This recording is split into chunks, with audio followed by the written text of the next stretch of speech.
We are here at the 23rd Conference of the Parties of the United Nations Framework Convention on Climate Change, and St. Lucia is negotiating as CARICOM, but importantly as part of the Alliance of Small Island States, or AOSIS.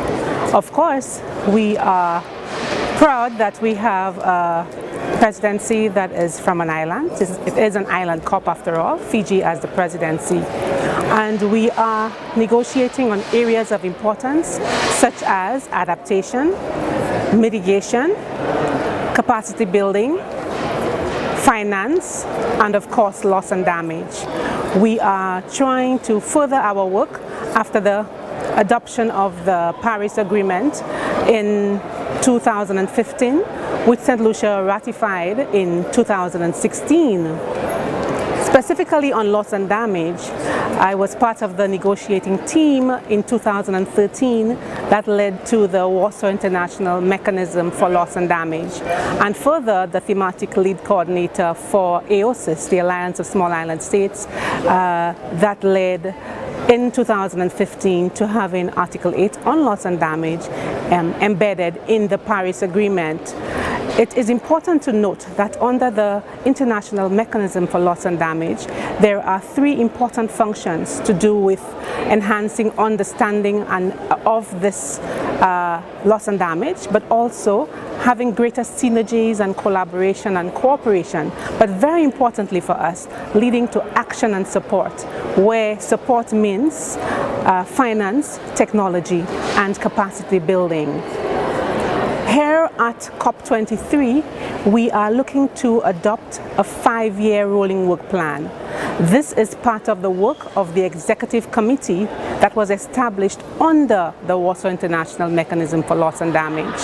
And this 5-year rolling work plan has 5 work streams, including work streams such as slow onset events, such as sea level rise and ocean acidification, comprehensive risk management, such as insurance, but also risk assessments, also looking at non-economic losses, such as loss of life and loss of culture and loss of self, like what happened with Barbuda and what happened with Dominica, where persons had to leave the country, leave the islands and move somewhere else and start all over again.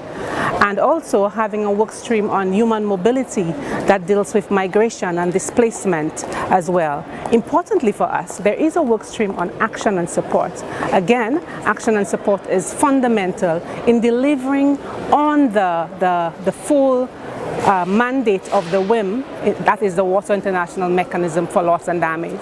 So parties are currently looking at this work plan and trying to ensure that we have language that strengthens the work plan to ensure that it delivers for particularly vulnerable developing countries like ours. And we want to ensure that there are provisions that allow for long-term support to small island developing states, to developing country parties, to allow them to deal with these issues of loss and damage in the long term. But we also need to raise the profile of loss and damage.